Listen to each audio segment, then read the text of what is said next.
আসসালামু আলাইকুম। নিশ্চয়ই আল্লাহর রহমতে সবাই ভালো আছেন। আলহামদুলিল্লাহ আমি ভালো আছি। তো এই তো একদম সকাল থেকে আজকে ভিডিওটা নিলাম। তো এই তো আমার ছেলের কিন্তু আজকে আরবি পড়তে পাঠাইনি, কারণ আমার ছেলে আজকে যাবে দাউদকান্দি। তো দাউদকান্দি পৌরসভা মাঠে আজকে খেলার প্রতিযোগিতা আছে কয়েকটা স্কুল মিলা। তো ওখানে যাবে আর কি। তো আমি আবার সকালবেলায় তো পানীয়টা জাল করলাম, এখানে নাস্তা বানানোর জন্য সব কিছু রেডি করছি। তো এর মধ্যেই ছেলে বলল যে ও নাকি এই নাস্তা খাবে না। তো ওর জন্য আবার ওর বাবা কিন্তু বাজার থেকে নাস্তা নিয়ে আসছে। তো আমি সব কিছু গোলায় রেডি করছি, কারণ নাস্তা বানাবো সকালবেলা। তো ছেলে খাবে না দেখে কিন্তু এই যে ছেলের বাবা কিন্তু আবার ছেলের জন্য বাজার থেকে গিয়া রুটি নিয়ে আসছে। তো তারপর একদম সকালবেলা যেহেতু ও কিন্তু আসলে একটা রুটির অর্ধেকটাও মনে হয় খায় নাই। তো ও একা স্কুলে যাইতে পারবে না, বলো যে অনেক কুয়াশা, আমার তুমি দিয়ে আসো, অনেক কুয়াশা, মানে একা যাইতে ভয় পাইতেছে। তো সত্যি মানে বাইরে দেখলাম অনেক কুয়াশা। তো সকালবেলা তেমন একটা বাইরেও হয় না, তাও বুঝতে হয় না। তো যারা সাথে যাবে তাদের কাছে আয়না দিয়ে গেলাম, স্যারের সাথে কথা বললাম। তো এই তো বাড়িতে ফিরে আসলাম। তো আসার পথে আবার চিন্তা করলাম যে একটু আব্বার সাথে দেখা করে যাই।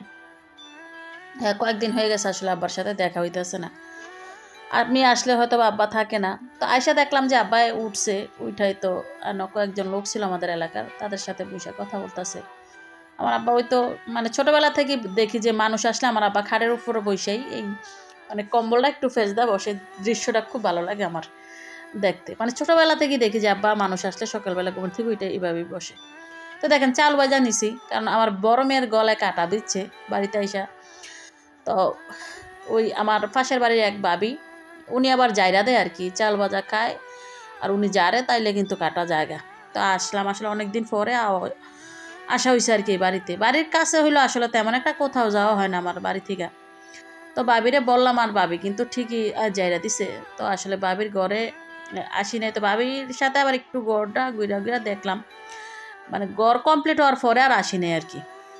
তো সুন্দর হয়েছে আসলে। এখন ডিজাইন সব কিছুই সুন্দর হয়েছে মাশাল্লাহ। তো বাবির দা যারাইছে, যারা আসার সময় দেখলাম যে এক বাবি আমার আরেক বাবি আর কি দাঁড়া রয়েছে। তো দেখলাম বাবির এখানে কুমড়ো গাছে কুমড়ো ফুল। তো বাবিকে বইলা কয়েকটা ফুল নিলাম। তো আসলে কুমড়ো ফুল দেখলে না আমার লোভ লাগে। আমি এই কুমড়ো ফুল মানে এই শুটকি দিয়ে রান্না করে খাই আর কি। আবার কলমি শাকের খুব সুন্দর সুন্দর আগা দেখলাম। তো এখান থেকে কয়টা নিলাম, নিয়ে বাড়িতে আসছি। দেখেন মানে হাট থেকেও আজকে কাজ হয়েছে।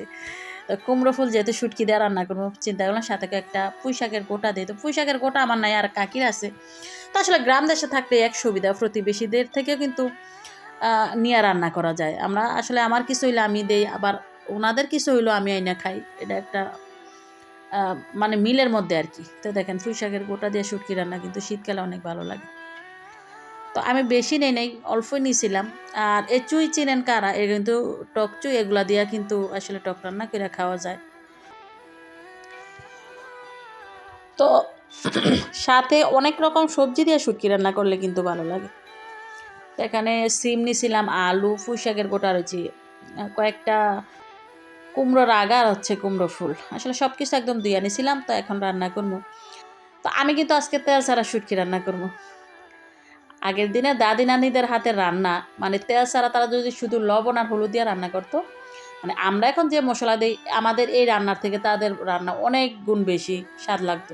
তো আসলে আমি এক ভাইয়ের পেজে দেখি, তার মায়ের আপনারা মনে হয় দেখেন, ও ভাইটি তার মায়ের হাতের রেসিপিগুলো সবসময় দেয়। তো তেল ছাড়া এই শুটকি রান্নাটা আমি ওইখান থেকেই দেখছি।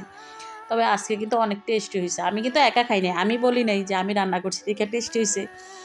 তো পরে আবার কয়েকটা রসুন দিয়া দিছিলাম। তো কীভাবে কী দিছি তো আপনারা দেখছেন। আমি কিন্তু প্রথমে এগুলা সব দিয়া দিছি একটু পানি দিয়া, শুটকি, তারপরে পেঁয়াজ কুচি, রসুন কুচি, হলুদের গুঁড়া, মরিচের গুঁড়া, ধনিয়ার গুঁড়া দিয়া।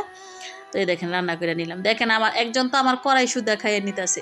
আসলে এই খাবারগুলো একা কখনই আমরা খাই না, সবাই মিলা জেলেই খাই। তো এই তো বিকেলবেলা আবার ছেলের অপেক্ষায় আছি, কারণ সারাদিন ছেলে ছিল না, খুব খারাপ লাগছে। তো এই তো স্যার নিয়ে আসছে সবাইকে।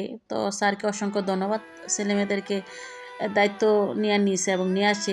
তবে আমাদের সিরাজুল ইসলাম মেমোরিয়াল উচ্চ বিদ্যালয় স্টুডেন্টরা নাকি ওইখান থেকে 35টা পুরস্কার অর্জন করছে আর কি। পুরস্কার যেহেতু সাথে সাথে দেয় নাই, মানে যেহেতু অনেকগুলা স্কুল একসাথে ছিল, তো এটা একটা আনুষ্ঠানিকতার মাধ্যমে কিছুদিন পরে দেওয়া হবে আর কি। সাথে কিন্তু আমার ছেলেও পুরস্কার আনছে। তো ধন্যবাদ সবাইকে, ভালো থাকবেন সবাই। আল্লাহ হাফেজ। আর